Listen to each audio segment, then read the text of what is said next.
এবং টাইমলি আপনারা এই ক্যাম্পে আসার জন্য আপনাদেরকে অসংখ্য ধন্যবাদ। আমি কৃপা আশীর্বাদ চেষ্টা করছি ভক্তিবেদান্ত গীতা একাডেমির পরিচালক শ্রীমান অজিত নরসিংহ প্রভুর কাছ থেকে কৃপা আশীর্বাদ প্রার্থনা করছে আমাদের রতিকান্ত প্রভু আদি সমস্ত ভক্তদের ঈশ্বর কমলক্ষণা ও আশীর্বাদ শুরু করতে যাচ্ছে শীত পর্যায়ের অর্থলারে। কেউ আঘাত করলে আমরা কি উল্টো আঘাত করবো নাকি সহ্য করবো? ক্লাসটা অনেক অনেক সুন্দর একটা ক্লাস, আপনাদের মনটা অনেকটা ভরে যাবে, এত সুন্দর ক্লাস। তো এই ক্লাসে কন্টিনিউসলি আমি করবো সেরকম নয়, এখানে দুটো পার্ট হয়ে আসবে। একটা হচ্ছে আঘাতের পরিবর্তে আঘাত করেছেন, আর একটা হচ্ছে সহ্য করেছেন। প্রত্যেকটা স্লাইডে দুটো করে পার্ট করবে। যে কাহিনীগুলো, যে গল্পগুলো বলার দায়িত্ব আমার। এখান থেকে আমাদের জীবনে কি শিক্ষা গ্রহণ করবো, বা এটা আমরা গুরুপর্ব নিতে পারি। আপনারা সরাসরি জীবনে আপনি কি শিক্ষা গ্রহণ করবেন, আমরা গুরুপর্ব করবো, সেখানে নেব। কিন্তু এখানে আপনাদের বলার যেটা থাকবে সেটা হচ্ছে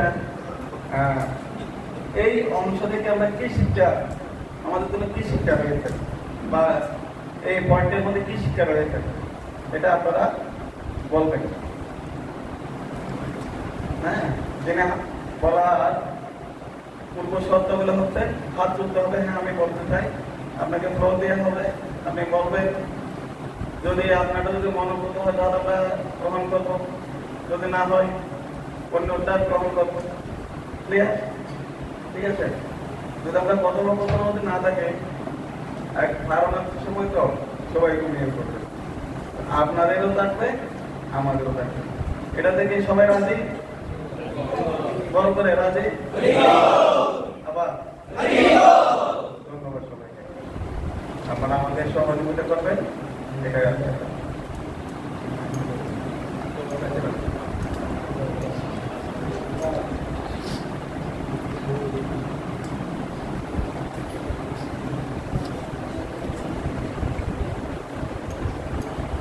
শ্রীমৎ রাধানাথ স্বামী মহারাজ তিনি যে কোনো ক্লাসের শেষে ক্রীড়াদপি শুনেছেন তরুরি বসুন অমানিনা মানবেন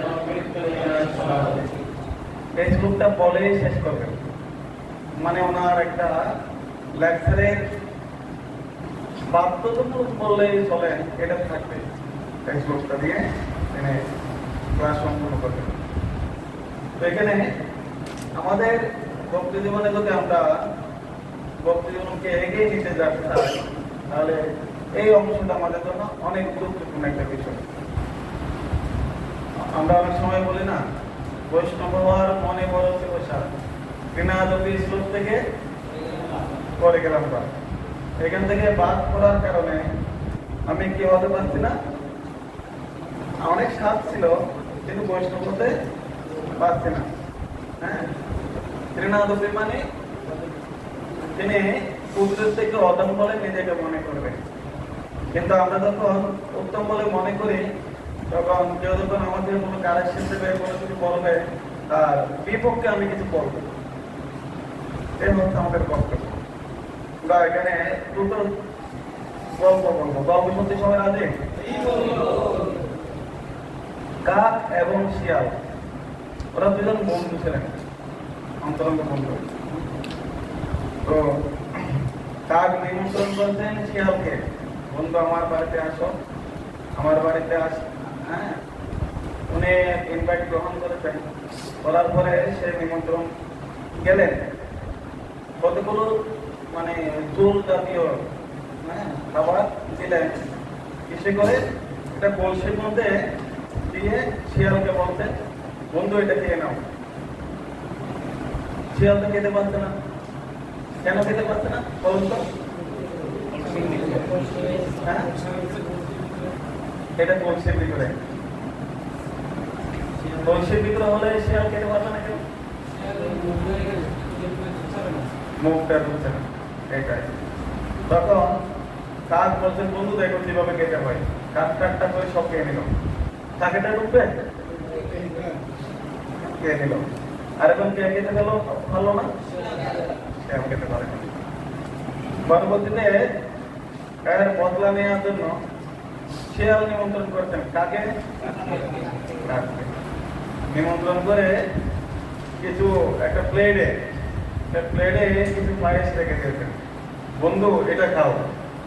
এখন কাকের পক্ষে এটা সম্ভব কেন,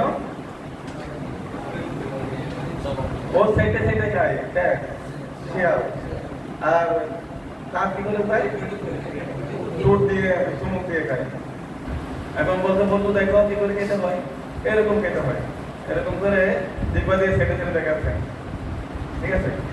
তাহলে এখানে কাক যে অন্যায়টা করেছেন তার প্রতিশোধ হিসেবে শিয়ালটাও একইভাবে নিয়ে নিল, ঠিক আছে, নিচে কি নেয় নাই, নিয়েছেন। আচ্ছা, আপনার এখন কার বলার পালা, আমি বলবো না আপনারা বলবেন। এই গল্প থেকে কি শিক্ষণীয় বিষয় আছে, কে বলবেন, হাত তোলেন। এই গল্প থেকে কি শিখে, তোমার নাম কি, সম্রাট অশোক।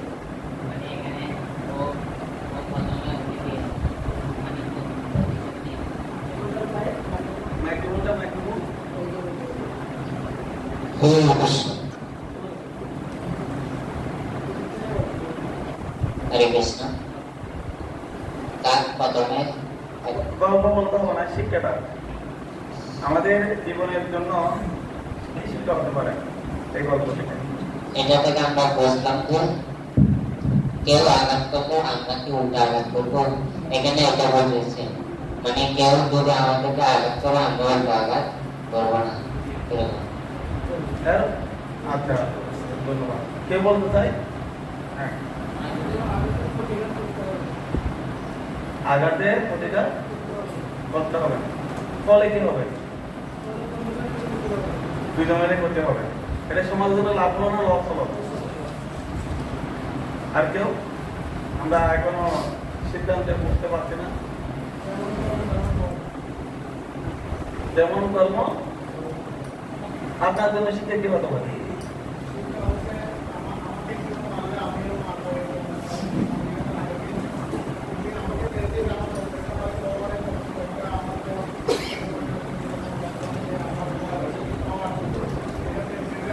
ও তো মেরেই যাবে।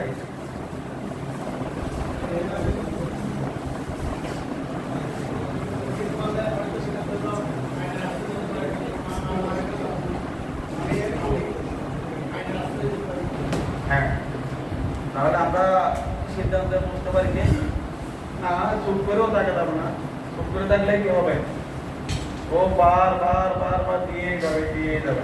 তাহলে আমি আইনের আশ্রয় নিতে পারি বা অথরিটির আশ্রয় নিতে পারি, ঠিক আছে। এতে সবাই একমত, হ্যাঁ,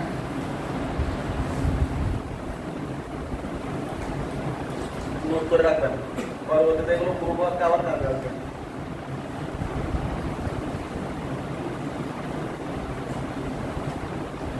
তাহলে এখান থেকে আমরা, আমি যদি আঘাত করি, ও আমাকে আঘাত করে, সমস্যার সৃষ্টি হবে।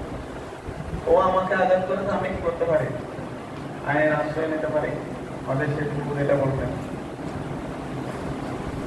গান্ধীজি, মহাত্মা গান্ধী আপনারা সবাই চিনেন, শেখ হাসিনা তিনি, হ্যাঁ সবাই চিনেন। মহাত্মা গান্ধীর কাপড় কতটুকু পরতেন, হাঁটু পর্যন্ত, খুব সহজ। তো একজন তিরস্কার করে তিনি পত্রিকায় উঠিয়ে দিলেন, মানে গান্ধীজির বর্ণনা এরকম করে দিয়ে। তো ওনার একটা সেক্রেটারি উনি এসে বুঝাচ্ছেন, দেখেন আপনার জন্য ও এরকম করে তিরস্কারমূলক শব্দ ব্যবহার করেছেন, এর বদলা আপনি নিতে পারেন, বলতে পারে যে কেউ, হ্যাঁ, বা লিখতে পারে। ওকে তো আমি আটকে রাখতে পারবো না, এর বিপক্ষে আমি কি করবো না, আমি কোনো লিখবো না, বা কিছু করবো না। আচ্ছা, গান্ধীজি বলেননি, তাহলে গান্ধীজি থেকে আমরা কি শিখে নিতে পারি? হ্যাঁ, হাত তুলবেন। হ্যাঁ, বলেন, সহিষ্ণু। তাই বলে কি হতে পারে?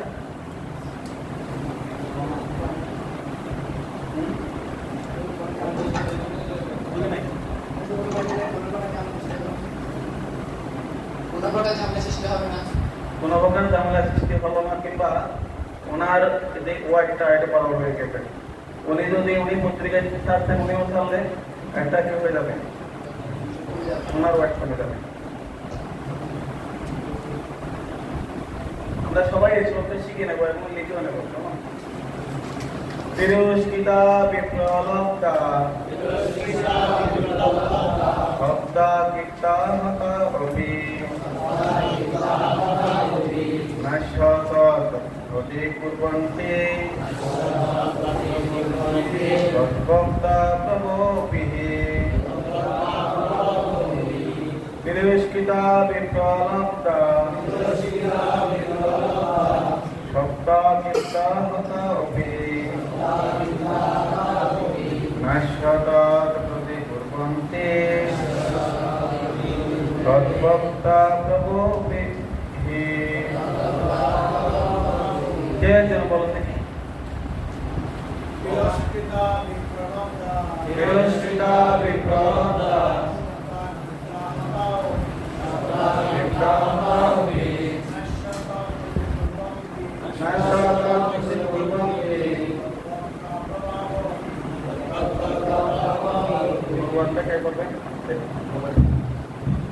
ধন্যবাদ। ভগবানের ভক্ত এতই সহিষ্ণু যে যদি তারা অপমানিত, প্রতারিত, অভিশপ্ত, উপেক্ষিত, এমনকি নিহত হন, তবুও তারা কখনো প্রতিশোধ নেওয়ার কথা ভাবেন না। এখানে এই শ্লোকে এমন 5টি বিষয়ে উল্লেখ করা হয়েছে যেখানে কেউ আঘাতের পরে বা অপমানের জন্য আঘাত বা অপমান করে বদলা নেননি। মূলত এই 5টা বিষয়ের উপরে আজকে ক্লাস। এই শ্লোকটা আমাদের জন্য অনেক গুরুত্বপূর্ণ।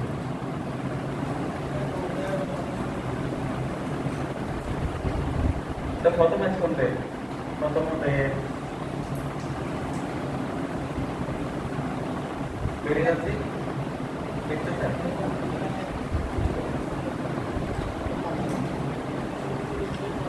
প্রবেশ তুলে দিলে পরে লিখে দিতে পারবো।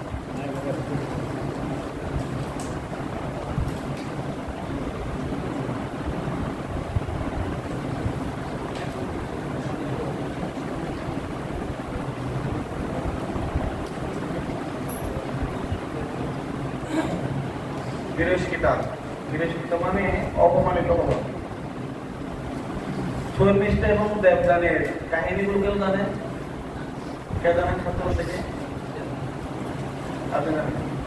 বলেন।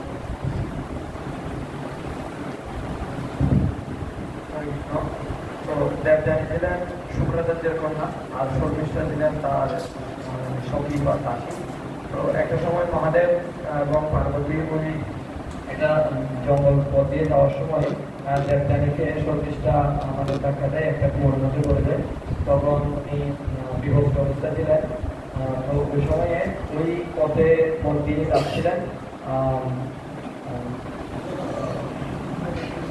যজাতি, মহারাজ যজাতি। তখন মহারাজ যজাতিকে দেবযানী ওনার কাছ থেকে সাহায্য চায়। তখন একটা পর্যায়ে উনি ওনাকে সাহায্য করেন এবং দেবযানী বলেন যে আমাকে আপনি বিবাহ করবেন। তখন উনি বলে যে এটা প্রতিলোক বিবাহ, এটা এটা হবে না, কারণ তুমি হচ্ছে মন কর না আর আমি ক্ষত্রিয়, এটা মানে সমস্যা আছে। তখন বলছে আমি অভিযুক্ত হয়েছিলাম, আমি কোনো একটা সময়ে ক্ষত্রিয় বিবাহ করতে হবে।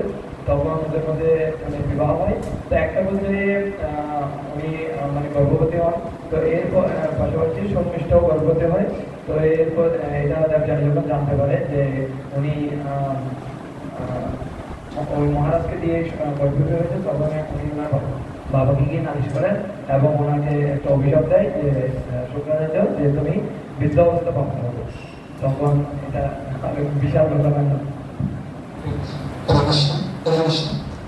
ধন্যবাদ অবশ্যই। শর্মিষ্ঠা এবং দেবদানি ওরা বান্ধবী ছিলেন। শর্মিষ্ঠা হচ্ছে ওনার বাবার নাম হচ্ছে বিশ্বকর্মা। বিশ্বকর্মা রাজার কন্যা হচ্ছে শর্মিষ্ঠা, আর দেবদানি হচ্ছে শুক্রাচার্যের কন্যা। ওরা যখন জল কেলি করছিলেন, কোথায়? একটা সরোবরের মধ্যে জল কেলি করার সময় উপর দিয়ে নন্দী এবং শিব ও পার্বতী যখন আকাশ পথে যাচ্ছিলেন, যাওয়ার সময় ওরা দেখছেন এই অবস্থা। ওরা যখন নগ্ন অবস্থা ছিলেন, তখন সেটা দেখে তারা দূরে এসে কাপড় মানে পরিধান করার জন্য চাচ্ছেন, কিন্তু শর্মিষ্ঠা কি করেছিলেন? দেবদানের কাপড় পরে নিয়েছিলেন। এইবার বকাবকি শুরু হয়ে গেছে। দেবদানি এক পর্যায়ে বলা শুরু করলেন, কোন যজ্ঞশালা থেকে কুকুর কি করে? যজ্ঞশালায় ঘি যখন রাখা হয়, সেই দুধকে তিনি চুরি করে নিয়ে যায়।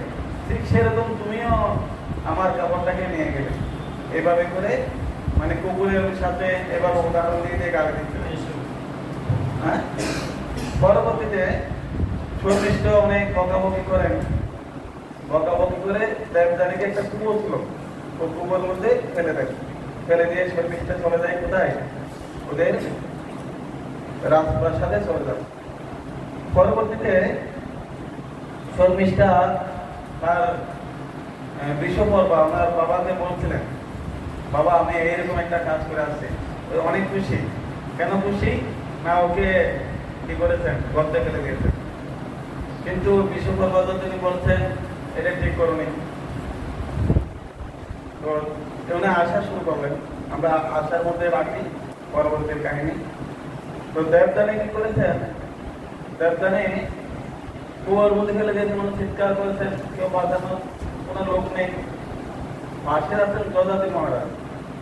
যযাতি মহারাজ এই শব্দ শুনে তিনি দেখছেন, দেখে এই অবস্থা দেখছেন এরকম, নিজের গলবস্ত্রটা দিয়ে দিলেন। কাকে? দেবদানিকে। দিয়ে দেওয়ার পরে তিনি উঠলেন। তো উনি হাত ধরে তুলেছেন, বলতে আপনি আমার পানি গ্রহণ হয়ে গেছে, আপনি আমার হাত ধরছেন কেন? ঠিক আছে, হাত ধরছেন, সেজন্য আপনি আমাকে কি করতে হবে? বিবাহ করতে হবে। তো উনি রাজে না হলেও বলছেন না কেন, আমার অভিশাপ আছে, ব্রাহ্মণ হলো আমার গ্যাসটা অভিশাপ। এই ঘটনাটা অনেক সুন্দর গল্পের কাহিনী। আমরা যদি সময়টাকে বিস্তারিত আলোচনা করবো, খুব সুন্দর বৃহস্পতির ছেলের কাহিনীটা। তখন এই ঘটনাগুলো উনি ওনার বাবাকে গিয়ে বুঝালেন, আর শুক্রাচার্য বাবাকে সব বর্ণনা করার পরে বাবা রেগে, ওকে আমি আজকে দেখে নেব, খুব রেগে রেগে আসছেন।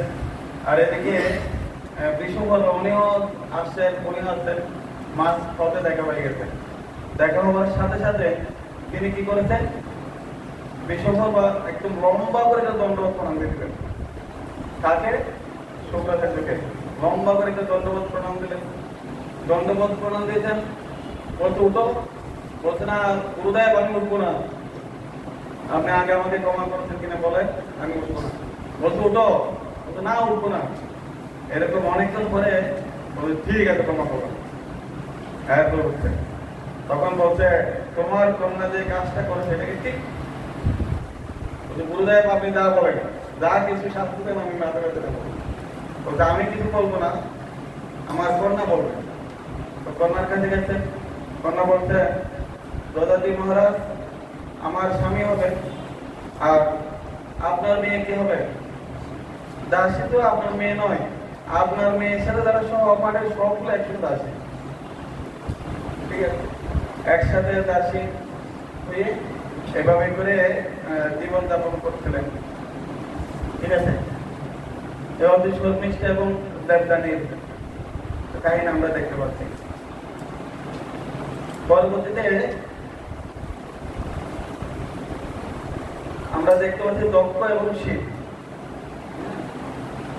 দক্ষ অনেক বকাবকি করছিলেন সেই রাজসভার মধ্যে, অনেক যজ্ঞশালায় সবাই ছিলেন, সবাই উঠোনে দাঁড়িয়ে প্রণাম করছিলেন। কিন্তু কে কে করেনি?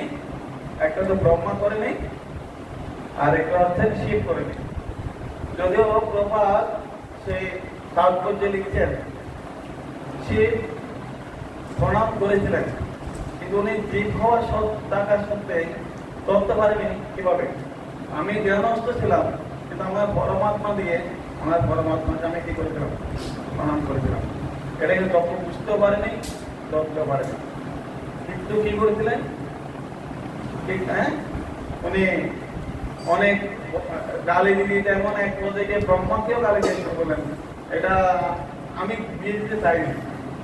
তা কার জন্ম হয়েছিল? ব্রহ্মার কারণে। আমার এই পিতাও বলতে ভুলে যাচ্ছেন। এভাবে করে তিনি গালাগালি করেছিলেন। আর এদিকে আমরা শিব কি করেছেন? শিব পুরো বিষয়টা কোনো শব্দ না করে তিনি সহ্য করে চলে গেছিলেন। কারণ আমরা এখানে দুটো বিষয়, একটা হচ্ছে সহ্য করেছেন, আপনারা সহ্য করেননি। কে সহ্য করেননি? দেবদান এবং শর্মিষ্ঠা। হ্যাঁ, দুজনে বুঝছিল, কেউ সহ্য করেনি, যারা ফলশ্রুতিতে এরকম ঘটনা ঘটেছেন। আর এখানে দক্ষ এবং শিবের ক্ষেত্রে শিব সহ্য করেছেন, দক্ষ সহ্য করেনি। আচ্ছা, প্রথম কাহিনী থেকে আপনাদের কোন অংশটা ভালো লাগছে? আমরা সেটা করে নেবো। কোন অংশটা ভালো লাগছে? হ্যাঁ,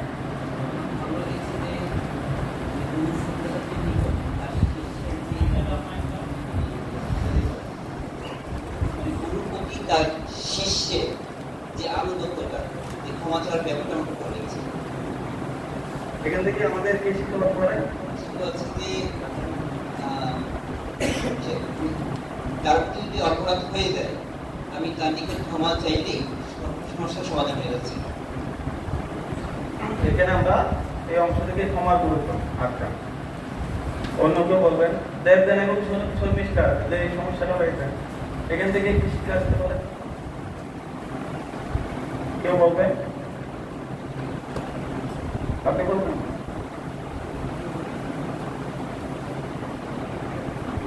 কে বলবেন? হ্যাঁ, বলছি।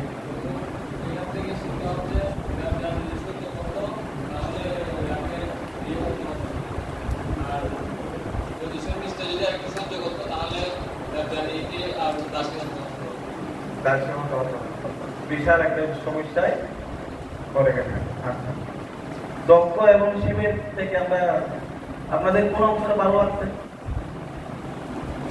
দক্ষ এবং শিবের যে কথোপকথন গুলো হয়েছে, যে আচরণ গুলো হয়েছে, এটাতে মহাদেবের বিনয়ী ভাব বলে। এখান থেকে কি শিক্ষা হতে পারে?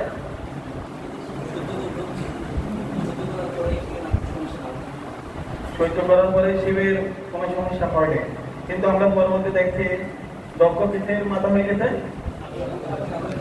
ছাগলের মতো হয়ে গেছে।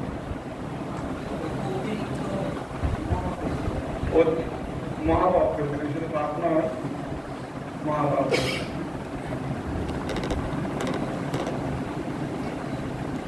বিপ্লব অর্থাৎ প্রতারণা করা।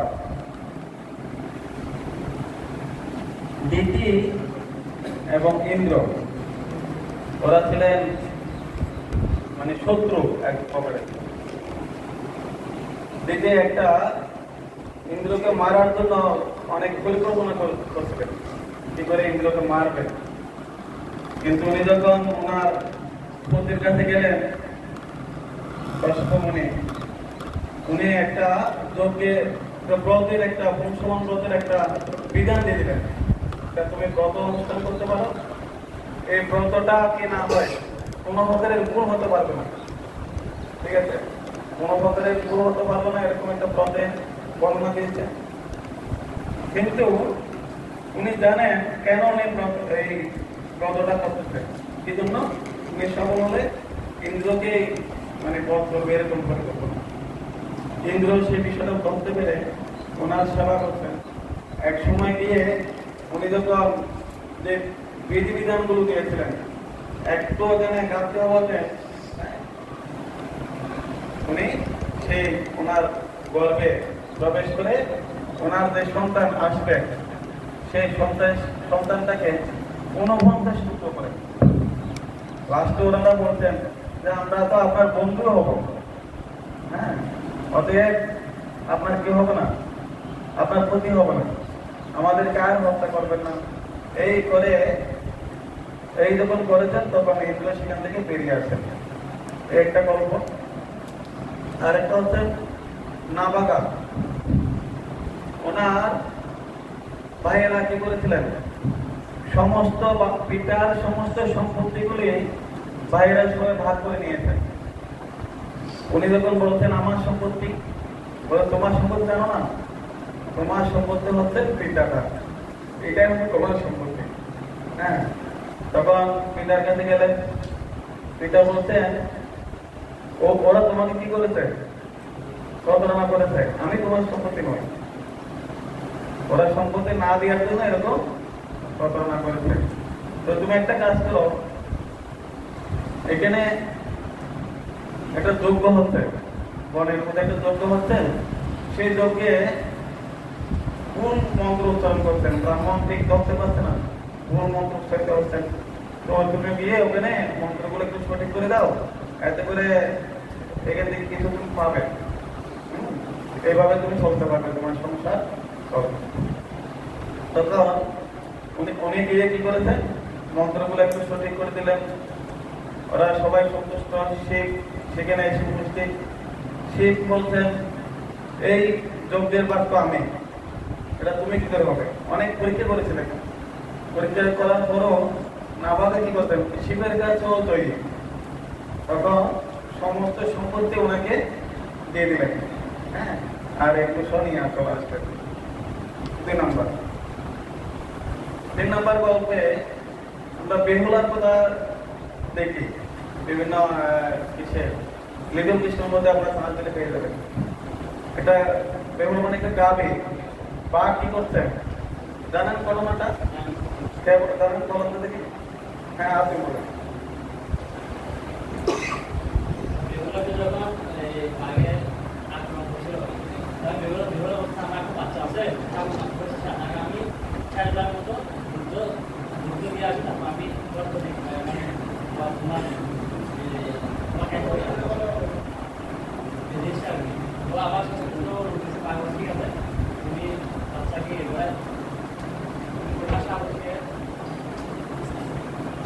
তুমি তোমার সাধুকে দুধ দিয়ে আবার চলে আসবে, দূরে রাখতে হবে।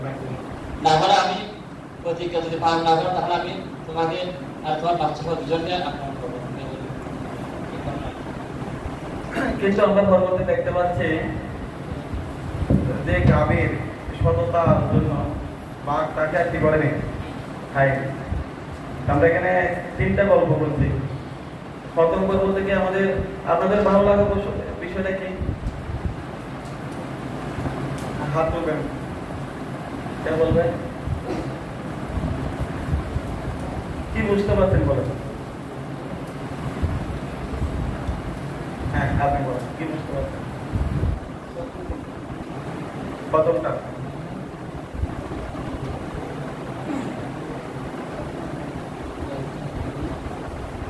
হ্যাঁ, উন্মেষ, প্রথমটা থেকে কি বুঝতে পারছো,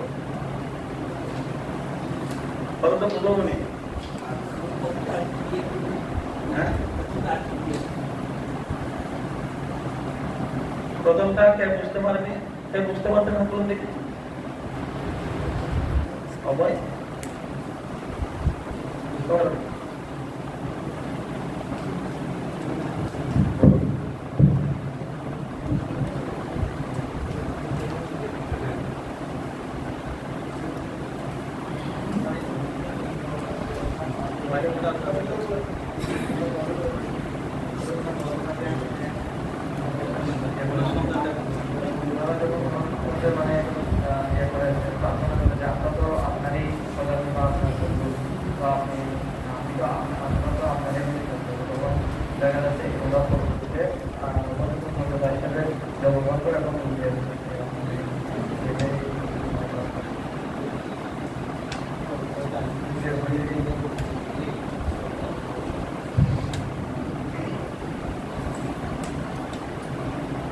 দিদি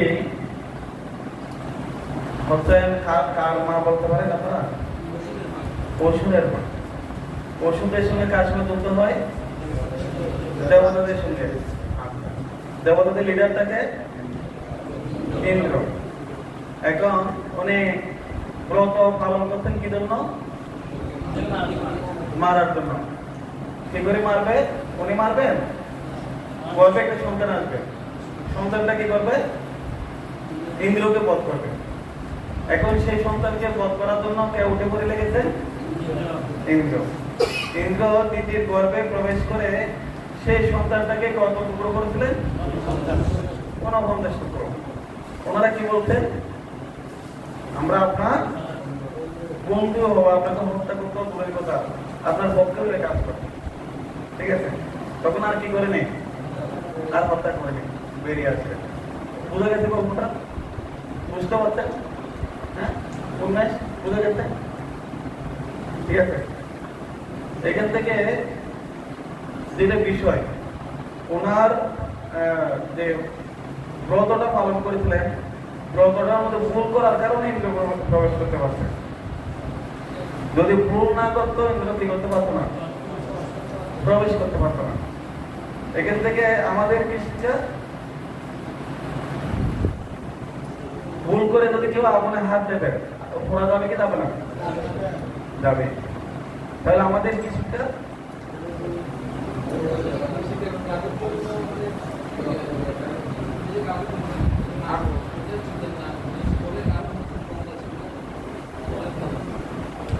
আমাদের প্রত্যেকটা বিষয়ে আমাদের কি থাকা উচিত? সতর্ক থাকা উচিত। প্রত্যেকটা বিষয়ে কি থাকা উচিত? সতর্ক থাকা উচিত। যদি আমরা সতর্ক না থাকি, যে কোনো মুহূর্তে অ্যাক্সিডেন্ট হতে পারে। হয় কি হয় না? নাবালক সেটা থেকে আমরা কি শিক্ষা নিতে পারি?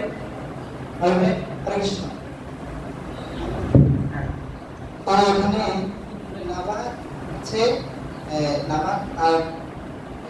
নাবালকের ভাই, ওরা যে তাদের প্রতারণা করছে, তো সেই বিষয়ে নাবালক কিছু তার বাবার কাছে গেছে যে আমার সম্পর্কে আমাকে দিল না। তাহলে এখানে মানে দেখা গেল হচ্ছে বাবার কথাই ওনারা উনি মেনে নিয়েছে, যার বাবা যেটা বলেছে সেটা উনি মেনে নিয়েছে। আমরা এ থেকে শিক্ষা পাই হচ্ছে কি, আমরা যদিও কেউ যদি আমাদেরকে প্রতারণা করে, আমাদের উপরে যে কর্তৃপক্ষ আছে তাদের কাছে আমরা যাবো, তারা যে সিদ্ধান্ত দেয় সেই সিদ্ধান্ত নিয়ে আমরা মেনে নিই। এতে করে লাভবান হবো। গাভী এবং বাদ থেকে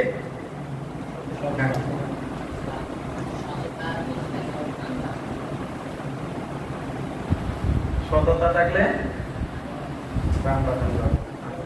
সুন্দর একটা কাহিনী। কস ও দেবদানে। সত্তা মানে অভিশাপ। কস হচ্ছেন বৃহস্পতির সন্তান। কার সন্তান? বৃহস্পতি। তো দেবতা এবং অসুররা কন্টিনিউ যুদ্ধ হয়। আর শুক্রাচার্য কি করেছেন? যাদেরকে দেবতারা হত্যা করেন সবগুলো সঞ্জীবনী মন্ত্র দ্বারা সবগুলো কি করে দেন? জীবিত করে দেন। এইভাবে চলছে। তখন দেবতারা চিন্তা করছেন যে এর কোনো উপায় বের করলে ভালো হয়। হ্যাঁ, উপায় খুঁজতে গিয়ে ওনারা মিটিং করে সিদ্ধান্ত নিল, আমার গুরুদেবকে তার পাঠানো যাবো না, তাহলে কাকে পাঠাই? না, আমার গুরুদেবের যে সন্তান রয়েছেন কসকে আমরা শুক্রাচার্যের কাছে পাঠাই। আর শুক্রাচার্য কি করবেন? ওনার কাছে শিষ্য হিসেবে বরণ করে ওখানে শিখে নিয়ে আসবে। কি আসবে? মন্ত্রটা। তখন শুক্রাচার্যের কাছে গেলেন, কিছু কাঠ কেটে নিয়ে গেলেন, নিয়ে গিয়ে বলছেন, গুরুদেব আমি আপনার কাছে আসলাম, আপনি আমাদের শিষ্য হিসেবে বরণ করুন। আমি কে? আমি হচ্ছি বৃহস্পতির সন্তান। হ্যাঁ, আপনার কাছ থেকে আমি শিক্ষা লাভ করার জন্য আসলাম। হরে কৃষ্ণ। কি বলছি? কে কার কাছে গেলেন? আপনার নাম কি? আপনার পিছনে নিলয়। বৃহস্পতির সন্তানের নাম কি ছিল? আপনি ঘুমিয়েছিলেন। তো তিনি বৃহস্পতি যে সন্তান, তার কারণে শুক্রাচার্য বলতেন এরকম শিষ্য কি পাওয়া যায়? ঠিক আছে, অবশ্যই, কেন নয়, তা গ্রহণ করে নেবেন। আর তিনি গুরুদেবের নির্দেশ অনুসারে সেবা করে যাচ্ছেন, সেবা করে যাচ্ছেন। তো অসুরা একবার বসে সিদ্ধান্ত নিচ্ছেন এই বৃহস্পতি সন্তান কেন আমাদের গুরুদেবের কাছে আসবে এইরকম ক্লাস করার জন্য, এখানে কোথাও সমস্যা রয়েছে। তখন আরেকজন বলতেন কি সমস্যা হতে পারে, হয়তো মন্ত্র শিখে, সঞ্জীবনী মন্ত্র শিখে আমরা যখন যুদ্ধ করবো আমরা ওদেরকে মারলে কি করবে, আমাদের ক্রোধ বাঁচাবে, আর ওরা আমাদেরকে মারলে আমরা যদি ওদেরকে মারি ওরা বাঁচিয়ে দেবে, এরকম কোনো কিছু হতে পারে। তো একটা কাজ করা যাক, ওকে আমরা হত্যা করে দেব। কাকে হত্যা করবে? কসকে। যখন গাভী নিয়ে মাঠে গেলেন তখন কসকে কি করলেন, ওরা হত্যা তো এরকম নয়, টুকরো টুকরো করে একদম পিস করে ফেলছে। কিন্তু এদিকে দেবযানী কাকে ভালোবাসেন? কসকে। কারণ কসের স্বভাব, চরিত্র, ব্যবহার এত সুন্দর, ও দেবতা, আর অসুর মানে তো বদমাশ, সিস্টেম থাকলে। তখন এইভাবে তখন কি করেছেন, এভাবে মানে ওনার ব্যবহার দেখে কস কি হয়ে গেছেন, দেবযানী ওনাকে ভালোবেসেছেন। কিন্তু কসকে বিভিন্ন জায়গায় পাঠাতো, ফুল তুলে নিয়ে আসো, এটা নিয়ে আসো, এটা নিয়ে আসো, আর কস সবগুলো করতেন। যটা একটু থাকে ওরা নিয়ে যাবেন, তুমি এটা দেখে পছন্দ করো, ঠিক আছে। তখন কস দেবযানী দেখছেন কস আসেনি, গাভী সব ফেরত চলে আসে, কস আসেনি, কি করা যাবে? বাবাকে গিয়ে বলতেন, বাবা দেখেন আপনার প্রিয় শিষ্য আসেনি কস, আপনি একটু দেখেন। তখন শুক্রাচার্য ধ্যানের মধ্যে দেখলেন কসকে কি করা হয়েছে, হত্যা করা হয়েছে, এমনকি টুকরো টুকরো করে রাখা হয়েছে। তখন বলতে ওনাকে আপনি নিয়ে আসেন, ফেরত নিয়ে আসেন। ওরা তো মারাই গেছে, আমি কি করে ফেরত আনবো? বলতে আমি বুঝি না সেটা, আপনি ওকে নিয়ে আসেন। তখন উনি ধ্যানে বসে সঞ্জীবনী মন্ত্র পাঠ করার মধ্য দিয়ে তখন আহ্বান করতেন, ফেরত চলে আসছেন, ঠিক আছে, ফেরত চলে আসছেন। আসার পরে কিছুদিন পরে আবার দেখছেন অসুরা ও আবার গাভী নিয়ে চলছে, ও তো বেঁচে আছে। ও বেঁচে আছে কি করে, ওকে এইবার এরকম হলো হবে না, আরো নতুন কি করে ডিজাইন করে মারতে হবে। ওকে মারছে, মারার পরে ওকে পুড়ে ফেলছে, পুড়ে ছাইগুলো নিয়ে সমুদ্রের মধ্যে কি করে দিয়েছে, জলে ভাসিয়ে দিলেন একদম। এইবার দেখি কি করে বাঁচায়। তখন গাভীগুলো সব চলে গেলেন, কে যায়নি, এখন দেবযানী কার কাছে বলবেন, ওনার পিতার কাছে। কি বলছে, কস আসেনি। কি বলছেন, কস আসেনি। তখন উনি আবার দেখছেন, বলছে এইবার আর বাঁচানো সম্ভব নয়। এর আগের বার তো কেটে দিয়েছিল, এখন তো ছাই করে একদম জলে ভাসিয়ে দিলেন, কোনো অস্তিত্ব রাখেনি। বলছে আমি এতগুলো বুঝি না, আমি কসকে চাই। আপনি পারবেন না, এতগুলো কথা আমি বুঝি না, আমি কাকে চাই? তখন মার কন্যার কথা রাখতে গিয়ে তিনি কি করলেন, আবার আহ্বান করে কসকে ফেরত নিয়ে আসলেন জীবিত। কিছুদিন পরে আবার যখন সেই গাভী নিয়ে গেলেন কোথায়, মাঠে, দেখছেন কস জীবিত। আরে কি করা যাবে, তো বড় মুশকিল। বলতে এইবার দায়িত্ব, এইবার ওরা কি করেছেন, আবার কসকে হত্যা করেছেন। হত্যা করে রক্তগুলোকে একটা বোতলে ঢুকলেন, 2 লিটারের বোতলে, ওখানে কিছু মদ মিশিয়ে দিলেন। মিশিয়ে দিয়ে ওরা বলছেন, গুরুদেব আপনার জন্য কিছু উপহার নিয়ে আসছেন, আপনি পান করুন। কাকে পান করালেন? গুরুদেবটাকে, শুক্রাচার্য, ওনাকে পান করা দিলেন। পান করানোর পরে এবার মাথা ব্যথা খারাপ, কস না আসলে মাথা ব্যথা খারাপ, দেবযানী আবার কথা আসেনি। গাবিগুলো রিটার্ন চলে আসলো। এইবার আবার গিয়ে বলছেন, বাবা ওই করুন একটা, আপনি একটু কি করুন, কি করবে, আবার যাতে নিয়ে আসা হয়। তখন উনি বিয়ানে দেখলেন কষ্ট এখন আমার পেটের ভিতরে, কষ্ট কোথায় এখন, কার পেটের ভিতরে। বলছে, মা একটা কাজ করো, হয়তো কষ্টকে পাবে না হলে আমাকে পাবে, কারণ আমি যদি সঞ্জীবনী মন্ত্র বলি কষ্ট আমার পেটে বের হয়ে যাবে, তাহলে কে মরে যাবে, আমি মরে যাবো। বলো দুইটা থেকে একটা সহজ করো, আমাকে চাও কষ্টকে চাও। দেবযানী কিছুক্ষণ চিন্তা করে এরকম মুখে হাত দিয়ে বসে আছে, না আপনি হাত রাখবেন, কাপড় করছি। তো বলতে আমি দুইজনকে চাই, কয়জনকে, দুইজনকে চাই। দুজন সম্ভব, সম্ভব। তখন উনি প্রায় এটা কয়েকদিন কেটে গেছে, এটা কোনো প্রকারের সমাধান হচ্ছে না। লাস্টে সিদ্ধান্ত নিয়ে আসলেন, কষ্ট গর্বে আছে, উনি জ্ঞানস্থ হয়ে কষ্টকে বলতেন, আমি তোমাকে সঞ্জীবনী মন্ত্রটা শিখিয়ে দেবো, ঠিক আছে, তুমি আমার সঙ্গে প্রতারণা করবে না। কি করবো না, প্রতারণা করবে না। আমি তোমাকে মন্ত্রটা শিখাবো, আমার যখন মৃত্যু হবে, যখন আমার পেট পেটে বেরিয়ে আসবে, যখন মৃত্যু হবে তখন তুমি কি করবে, আমাকে আমাকে বাঁচিয়ে দেবে। বলতে ঠিক আছে। বলতে হ্যাঁ গুরুদেব, আমি কি আপনার সাথে প্রতারণা করবো, ঠিক আছে, আমরা কি করি কি করি না, ক্লাসে আসবো বলে আসি, টিকিট কেনা বলো ওখানে চলে যাবে, ঠিক আছে। তারপর এবার মন্ত্র বের বলার পরে কস ঠাক করে বেরিয়ে গেলেন। কি ফেটে বের হলে, এখন কে মারা গেছে, মারা গেছে।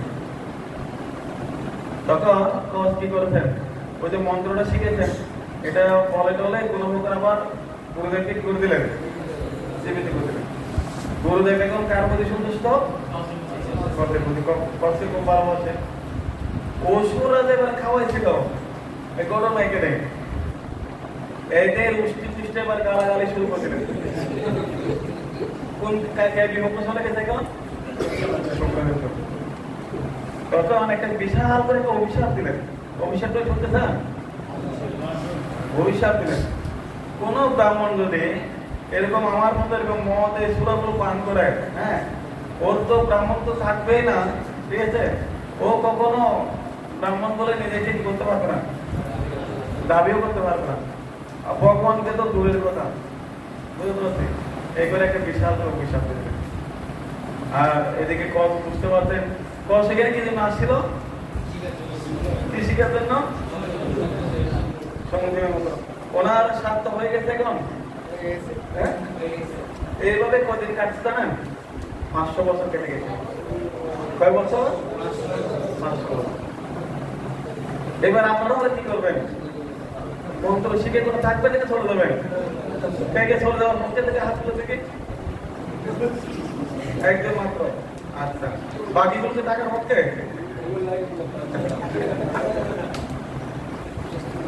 তখন কল বলতেন, গুরুদেব আমি তো অনেকদিন হয়েছে এখানে আসলাম, আমি আমার আবার ফিরে যাই। তখন কল এমনিতে ওকে কেটে ফেলতে মাত্র এটা গুরুদেব জানেন। বলে ঠিক আছে, তুমি, আমি অনুমতি পেলাম, তুমি কোথায় চলে যাও। অনুমতি নিয়ে নিচ্ছেন। বাকি অনুমতিটা কাছ থেকে নিতে হবে, এখন দেবযানীর কাছে কেন নিতে হবে,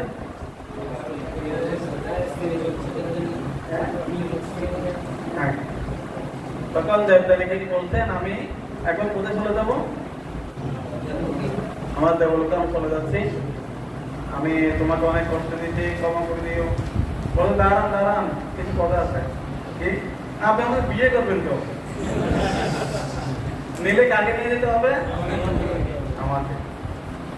বলছে আপনি এটা কি বলছেন, আপনি হচ্ছেন আমার বোনের মতো, আপনি হচ্ছেন আমার পুরো কন্যা, আপনাকে আমি বোনের মতো পাবে। আর দেবযানী কি বলছেন, আমি আপনাকে কিসের মতো পাবি, বোনের মতো। এইবার ঝগড়া শুরু, এই ঝগড়া থামে না। ঘন্টার পর ঘন্টা ঝগড়া, বলছে অভিশাপ দেবো, বলছে চাও দিয়ে। এইবার শুরু হয়ে গেল অভিশাপের পালা। প্রথম অভিশাপটা কে দিয়ে দিল? দেবযানী। কি অভিশাপ দিয়েছে? তুমি যে মন্ত্রটা শিখেছো ওটা আর কোনো কাজ করবে না। মন্ত্রটা কি করবে না? মনে থাকতে পারবে কিন্তু কাজ করবে না। এবার ও বসে থাকবে, আপনি বসে থাকবেন, কি করবেন? মায়ের মধ্যে অভিশাপ দিয়ে দিলেন। কিছুক্ষণ আগে অভয় বলছিলেন তোমার স্বামী কি হবে? ক্ষত্রিয়। এটা কার অভিশাপ? এটা কষ্টের অভিশাপ দেবযানীকে। তোমার স্বামী কে হবে? ব্রাহ্মণের কন্যা ব্রাহ্মণের সঙ্গে বিবাহ হবে। ক্ষত্রিয় হওয়া মানে ওর কি? ও শুরু হয়ে গেল। এই অভিশাপ পেয়ে গেলেন। আর এখন কষ্ট হতে গেলেন দেবলোকে, স্বর্গে যখন ফিরে যাচ্ছেন। কষ্টকে কি জন্য পাঠিয়েছিল? মন্ত্র শেখার জন্য। এখন সবাই জানে যে কষ্ট ফিরে আসতেছে, টেলিফোনে বলে দিয়েছেন আমি চলে আসতেছি। এখন সবাই কি করবে? বড় বড় গেট করে দিয়েছে না, স্কুলের বলে অনেক লোক। কেন? রিসিভ করে নেবো তো ওর লাভবান। ও বলছে এত কিছু বললে হবো না, যে জন্য পাঠিয়েছেন ওটা কি হয়ে গেছে? ওটা নষ্ট হয়ে গেছে। শোনেন আমার কথা, এই ঘটনা আমি মন্ত্র শিখেছি থেকে, কিন্তু মন্ত্রটা এখন কি করবে না? ও দিল মাথায় পারি, লাভটা কি হবে? ওরা আবার মিটিং ডাকলো একটা, বলতে বসো মিটিং করে কি করা যায়। ওরা সিদ্ধান্ত নিল যদি আমরা সুরভি গাভীকে যদি তুমি 1 বছর সেবা করো নিষ্কপটে, কার সেবা করবে? গাভীর। তুমি গাভীর 1 বছর সেবা করবে। সেবা করার পরে ওই মন্ত্রটা কাকে দেবে? ওই গাভীর কানে দিয়ে দেবে, আর গাভী আশীর্বাদ করবে। গাভী আশীর্বাদ দিলে এই অভিশাপ থেকে কি হয়ে যাবে?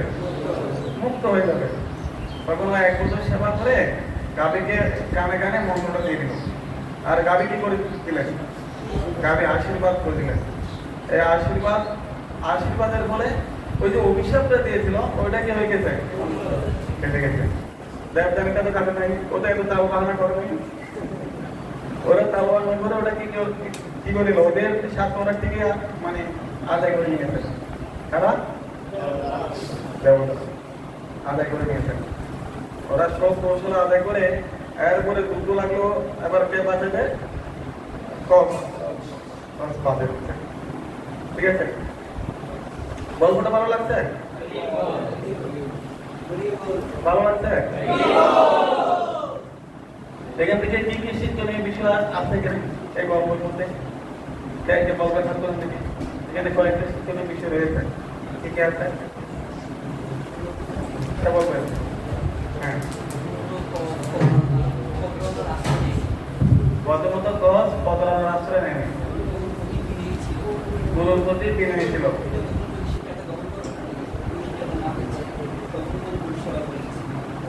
গুরুর সেবা করে গেছে, যার কারণে আর কেউ কিছু।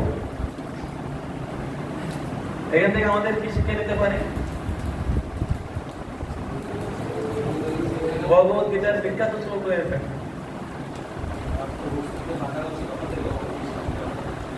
ভগবত গীতায় বিশাল তৎবৃদ্ধি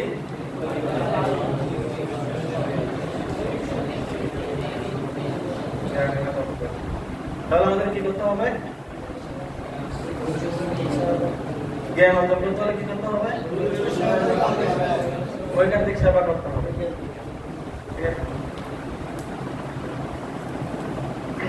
সৌপরিমণি আর হচ্ছে গুরুদেব।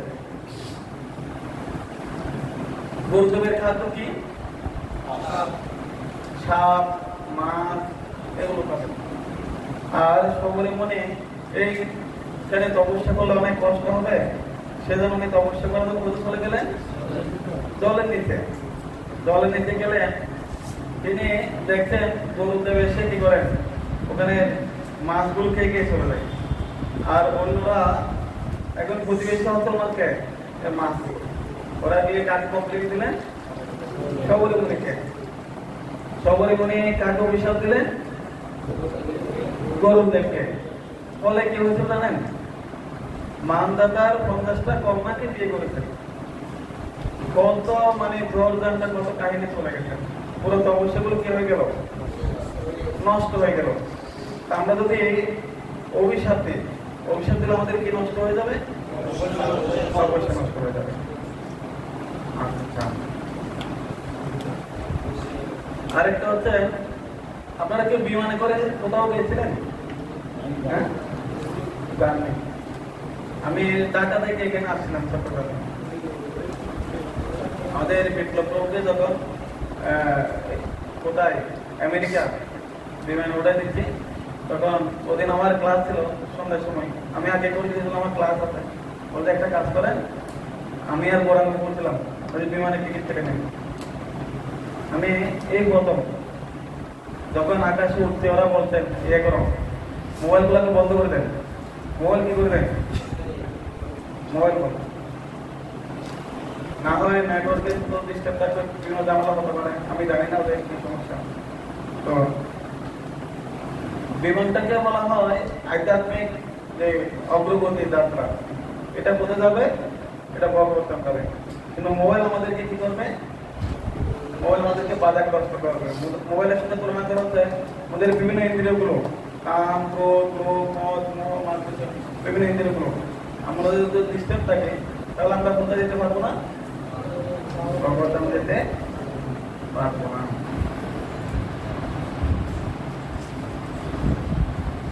ক্ষিপ্তা মানে অবহেলা করা। আমরা ওই শ্লোকের মধ্যে এখনো আছে, দ্রোণাচার্য এবং দ্রৌপদীর কাহিনীটা কেউ জানে? কেউ জানেন হাত তুলে? হ্যাঁ, আমাদের ভালো বন্ধু ছিল, দুজনের মধ্যে তো একজন ছিল দক্ষিণ, একজন ছিল পার্বণ। তো একই দ্রোণাচার্যকে উনি অপমান করেছিল বিভিন্ন জায়গায়। হ্যাঁ, আমাদের প্রবন্ধ শ্যামদাস।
বুঝতে পারছেন?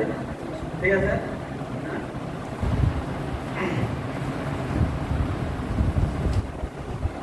কৃষ্ণ এবং সুদামার কাহিনী কেউ জানেন?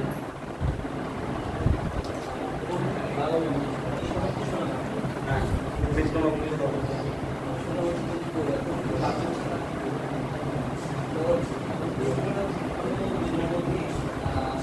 মহাবলীর ছিল, হয়তো ওটুকু জানি উনি কৃষ্ণ বলেছে তখন কি আমার কিছু চাইবি না, ওকে আমি কিছুই দিব না। সুদামাকে বললো, সুদামাকে আমি তাকে কিছুই চাই না।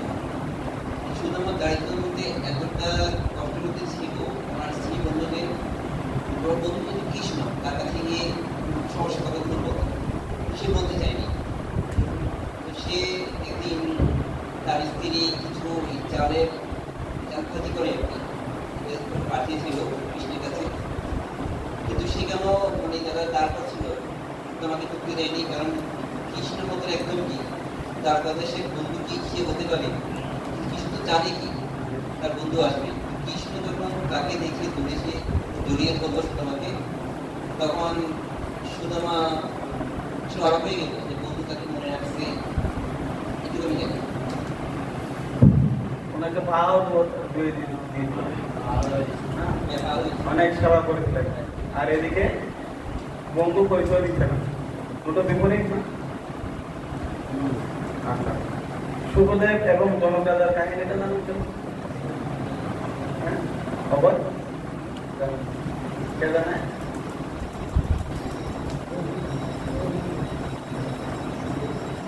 শুভদেবকে ব্যাসদেব ক্লাসটা দেওয়ার পরে পরীক্ষা দেওয়ার জন্য পাঠিয়েছিলেন। কার কাছে? জনতাদার কাছে। পাঠালে কি হবে? ওই দরজার মধ্যেই ছিল 3 দিন, গেটের মধ্যে কথাই বলছে না। লাস্টে যখন গেলেন তখন প্রথম পরীক্ষাটা কি? মুখের মধ্যে একটা মিষ্টি থাকবে, এই মিষ্টিটা রসটার ভিতরে প্রবেশ করতে পারবে না। আর 2 হাতে মানে তেল, পরিপূর্ণ একটা বাটির মধ্যে পরিপূর্ণ দুটো তেল, এটা করতে পারবে না। আর আমার যে ভাষা রয়েছে সেখানে কি রয়েছে? কোথাও নৃত্য হচ্ছে, গান হচ্ছে, খাওয়া দাওয়া হচ্ছে, বিভিন্ন কিছু আছে। এই অংশ থেকে ঘুরে আসো, এটার মধ্যে তুমি পাস হও, হ্যাঁ, তাহলে কি করবো? সার্টিফিকেট দিচ্ছি, তার আগে সার্টিফিকেট দিচ্ছি না। আর এগুলোর মধ্যে কে পাস করছিলে? শুভদেব ভূষণ। ঠিক আছে,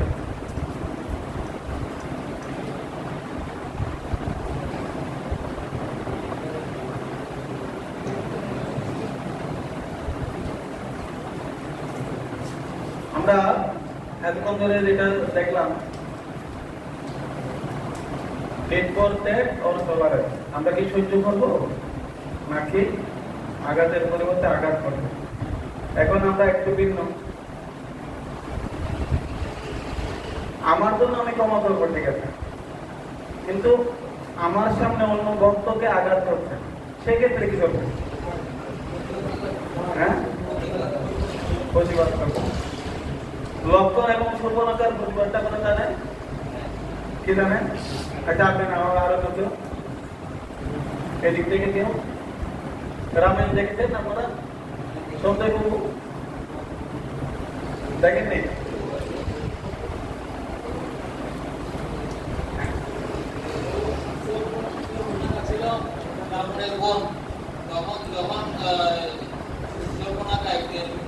রামকে বিবাহ করার জন্য আসছিল, তখন পার্বতীকে বিবাহের প্রস্তাব দেয়, তখন রাম রাজি হয় না।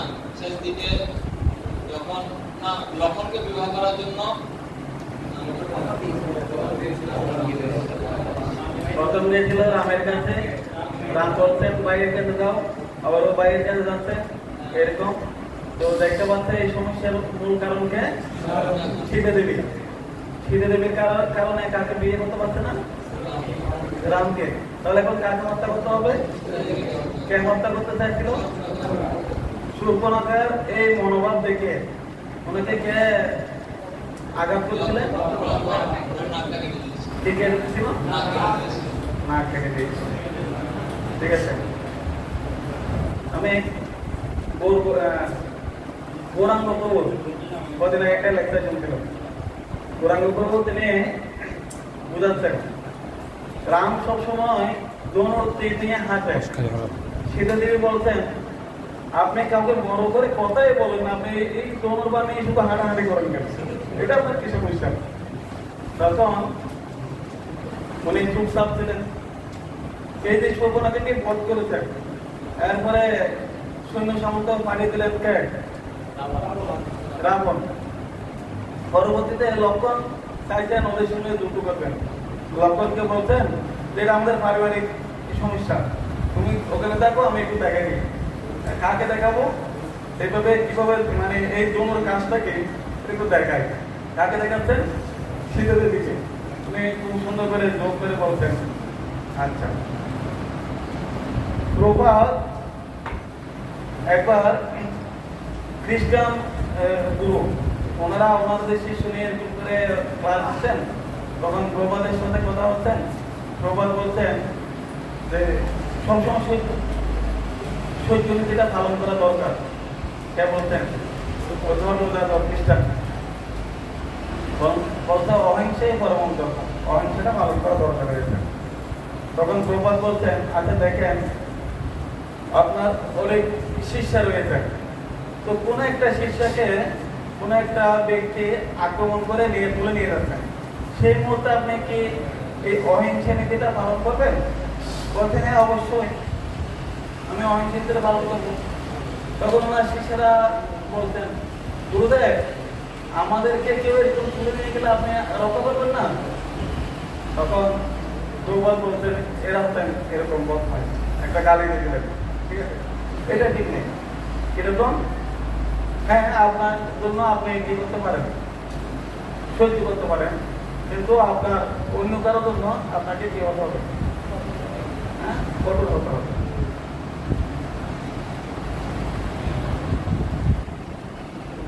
রুমালদের একটা সুন্দর একটা শ্লোক রয়েছে, চিন্তা নাকি দেখানো হচ্ছে এখানে সিনিয়রদের কি করা, হ্যাঁ সমবয়সীদের সাথে প্রতিদ্বন্দ্ব না করা হবে, এটা ছোটদের প্রতি সর্বদা শাসনের দৃষ্টিভঙ্গি পোষণ না করা।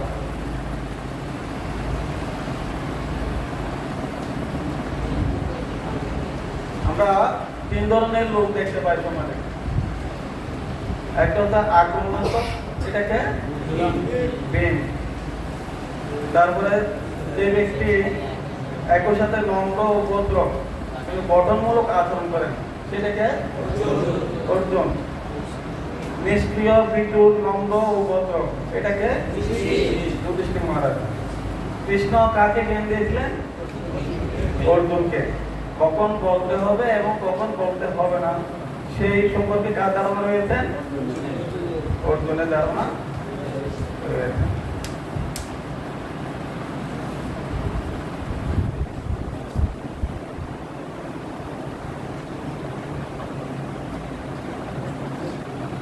আজকের এই ক্লাস থেকে আমাদের বাস্তবিক জীবনে আপনারা আজকের পর থেকে এই ক্লাস করে আপনার জীবনে প্রয়োগ করবেন। কি প্রয়োগ করবেন? হাত তুলবেন, বলবেন। হ্যাঁ, মাইক্রোফোনটা যাবে, মাইক্রোফোনটা আমার কাছে।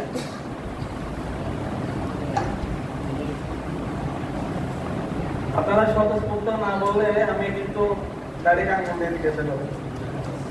এজন্য সবাই চিন্তা করেন, কেউ বসে থাকতে পারবে না। হ্যাঁ, আমরা সবাই সৃষ্টি সেরা মানুষ। আমি ব্যক্তি জীবনে, আমার জীবনে, হ্যাঁ আমার জীবনে আমি এই পুরো ক্লাস থেকে এই অংশটা ভালো লাগছে, এটা আমার জীবনে আমি কি করবো? প্রয়োগ করবো। কিভাবে করবো? এইভাবে করবো। অবহেলা, সেই যে জাতি একটা বললে হবে, বেশি লাগছে না। যে কাউকে অবহেলা শিখতে বিপদ একটি। ধন্যবাদ। আর কেউ? হ্যাঁ, সততা, সবসময় সততা মেনটেন করতে হবে। সবসময় সততা মেনটেন করে চলবো। আমাদের কোন সেন্টার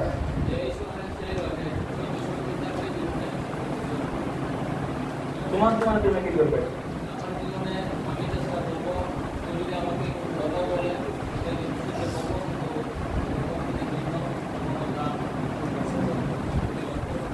প্রতিবাদ করবো, মানে তোমার জন্য তুমি সহ্য করবে, অন্য পক্ষের জন্য প্রতিবাদ করবে। আচ্ছা, সেতু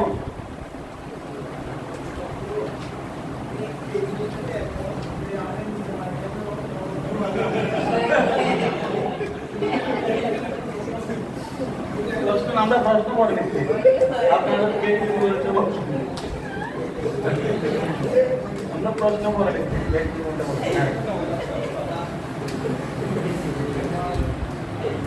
বলেন।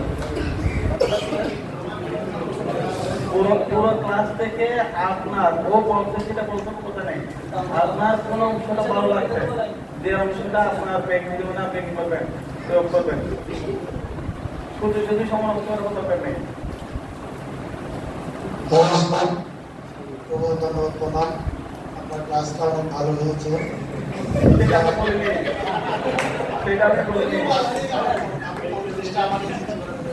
ওটাই বলেন, আমাদের সময় নেই, আমার হাতে আর 15 মিনিট সময় নষ্ট।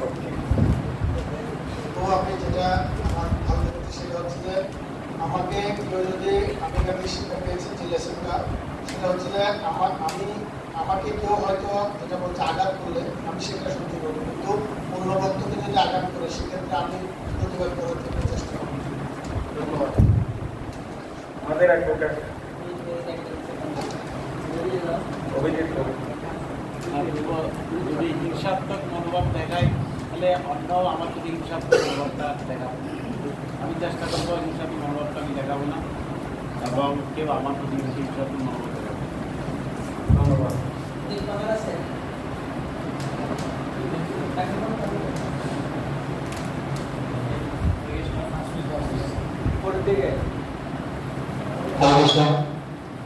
এই লেসন থেকে শিখতে পাচ্ছি যে প্রথমত রানা সাহেব সবসময় যে শ্লোকটা বেশি বলতেন, তিনাদের শুনেছেন সদস্যরা আমার আমার মানার জন্য কিন্তু কথা বলে সবসময় সহ্য করতে রাখতে হবে, আঘাত অন্যকে আঘাত না করে। আর দ্বিতীয়ত একটা শিক্ষা ধরুন মহারাজের তিনটে শিক্ষা, একটা হচ্ছে ধর্মকে সম্মান করা শান্তির জন্য, আর দ্বিতীয়ত হচ্ছে 2 নম্বর ছোটদেরকে শাসন না করে আদর সহিত বলা, আর তাহলে সাহায্যের সাথে প্রযোজনা করা। এটা আপনার, এটা শান্তি, আমি যদি দেখে শান্তি রাখতে চাই। আপনি কি করবেন? আমি সেম এই জিনিসটা পালন করবো। আপনার পাশে আছে। হরে কৃষ্ণ। আমি যে জিনিসটা আমার বাস্তবিক জীবনে প্রয়োগ করি সেটা হচ্ছে বড়দেরকে সম্মান করা, বড়দেরকে সম্মান করব এবং সমপরিস্থিতির সাথে প্রতিদ্বন্দ্বিতা করব না এবং ছোটদেরকে সবসময় শাসনের মধ্যে না রেখে তাদেরকে বুঝানোর চেষ্টা করব সুন্দরভাবে। ধন্যবাদ। প্রফেসর নতুন মধ্যে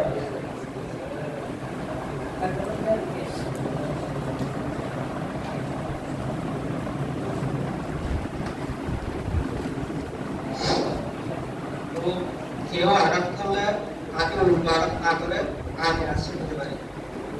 আইনের আশ্রয় নেব। উন্মেষ,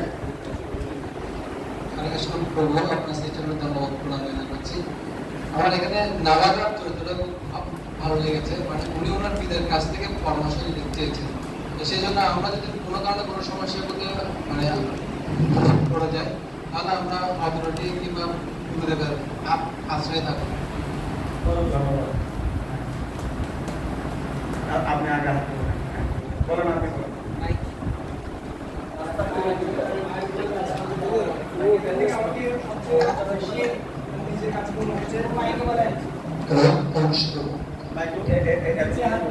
আমার থেকে মনে হয়েছে যে এখানের মধ্যে সবচেয়ে বেস্ট ক্যারেক্টার হচ্ছে লক্ষণের ক্যারেক্টারটা।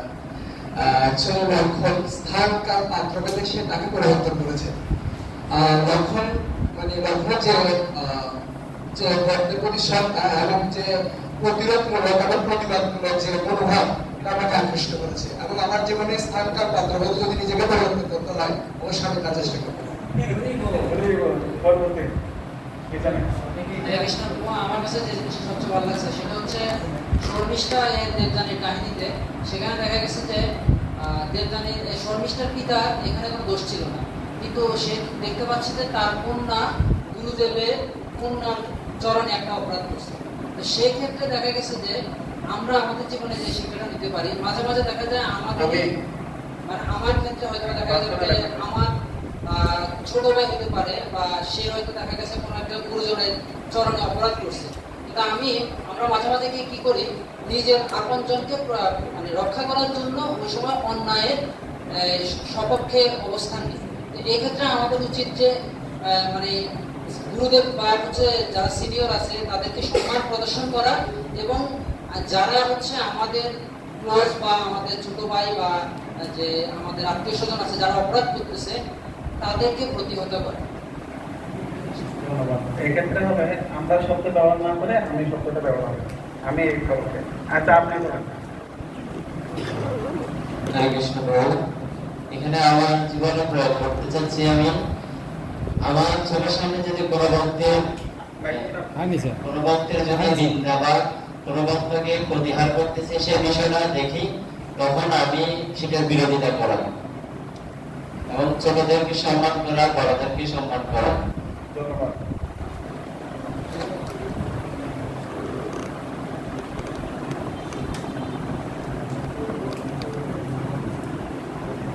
আমরা আমাদের যে শিক্ষাটা পাইলাম সেটা হচ্ছে বৈষ্ণবের ছিল মনসা, কিন্তু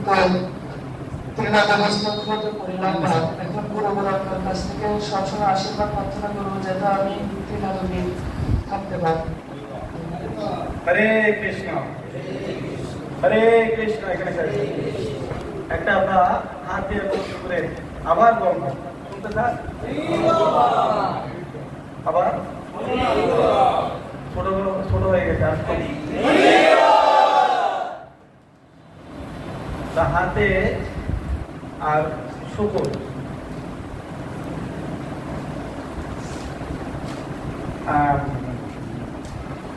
কোন মন্দিরটাই মতো করে গেছে রঙ্গনাথ দিকে। রঙ্গনাথ মন্দিরে ওখানে অনেক হাতি থাকে, ওরা রঙ্গনাথ দিকে হাতির পিঠে ছড়িয়ে বিভিন্ন জায়গায় ঘুরে বেড়ায়, ঠিক আছে? তো হাতি গেলে হাতির পত্নীও পাশে আছেন। এখন শুকুরকে দেখেছেন কেউ আপনারা? শুকুর কি খায়? 30 টাকায়। শুকুর নতুন বিবাহ করেছে, শুকুর বিবাহ করে ওই একটু দেখাতে চাইতো, তখন হাতিকে বলছে আমার সঙ্গে লড়াই কর, আমার সাথে পারবি, আয় দেখি দেখি। তুমি হলে কি করবে শুকুর? তুমি যদি হাতি হও কি করবে? মাইক দিয়ে দেবো। এখানে হাতি বলতেন না আমি পারবো না, তখন হাতির তিনি পত্নী বলছেন আপনি একটু পা দিয়ে ধাক্কা দিলে ও কোথায় গিয়ে পড়ে যাবে, আপনি ছেলেটা হয়ে যাচ্ছেন কেন এরকম, এটা তো ঠিক নেই। তখন আমি বোঝানোর চেষ্টা করতে দেখেন ও সময় যদি আমি ঝগড়া করি ওর পুরো শরীর থেকে ময়লা, এই ময়লাগুলো কি হয়ে যাবে? আমার গায়ে লেগে যাবে, আর আমার গায়ে লাগলে আমি কি ভগবানকে নিতে পারবো? হ্যাঁ, ভগবানকে নিতে পারবো না। অদিয়ে ওর সঙ্গে প্রতিদ্বন্দ্বিতা করে আমি ভগবান থেকে বাদ করে দেবো, এটা দরকার আছে? দরকার নেই। সেজন্য আমি কি করি নি, আমি ঝগড়ায় যুক্ত হইনি, ঠিক আছে? তো এর বিপক্ষে রয়েছে হাতি এবং পিঁপড়া। হাতিকে কমপ্লেন করতেছেন, দেখো ভাই আমাদের কিন্তু দেখে শুনে তো চলবে, আমাদের এরকম পা দিয়ে নিচে করলে বেশি পেলে কি হবে, তো দেখে চলবে না। বলতে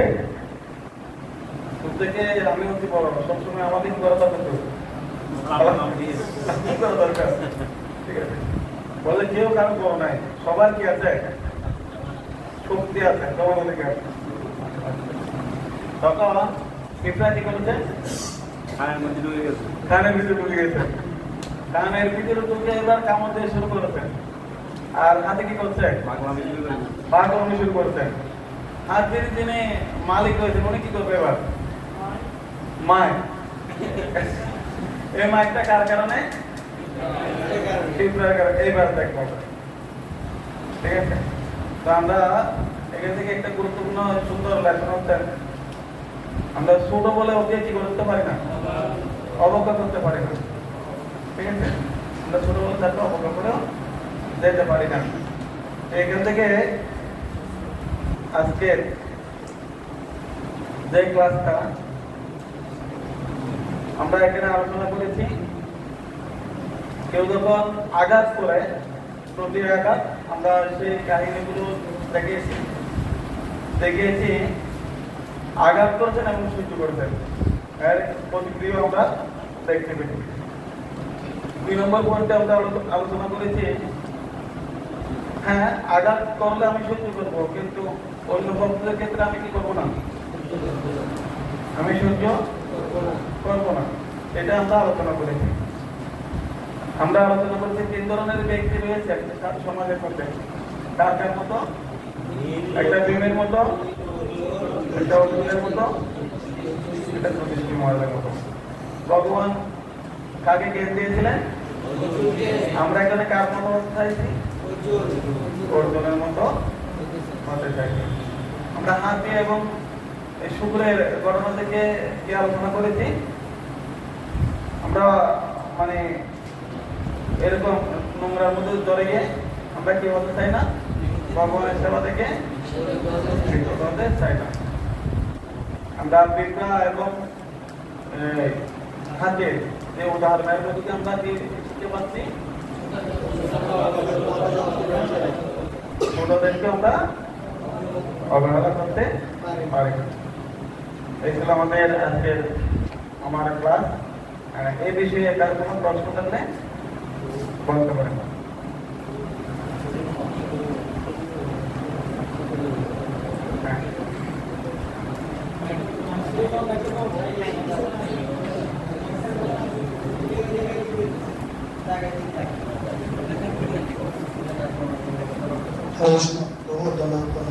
আজ ওখানে ছিল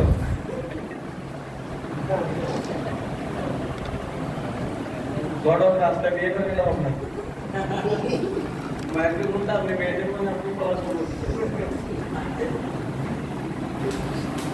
হরে কৃষ্ণ। এখানে ক্লাসে এসে আপনার